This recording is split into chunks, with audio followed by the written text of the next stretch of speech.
Ils sont 650 de 25 à 35 ans. Ils ont une passion commune pour l'informatique.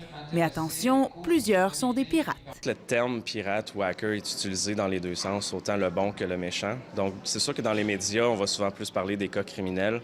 Mais en réalité, le terme hacker veut simplement dire utiliser un système à des fins non prévues. C'est la 7e édition du Hackfest à Québec.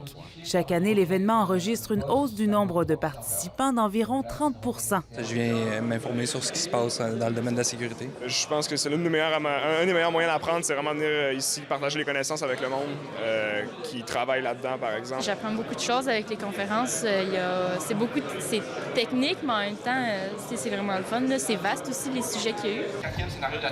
François Gagnon est ici pour parler de sécurité dans les applications mobiles.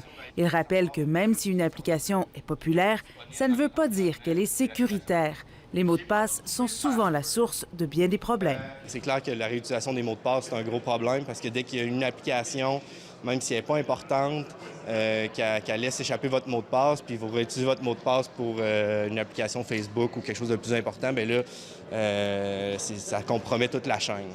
L'événement sert aussi au recrutement parce que les besoins sont criants dans le domaine de l'informatique. L'industrie s'attend au cours des 5 prochaines années à manquer environ de 2 millions de professionnels dans le domaine spécifiquement de la sécurité de l'information.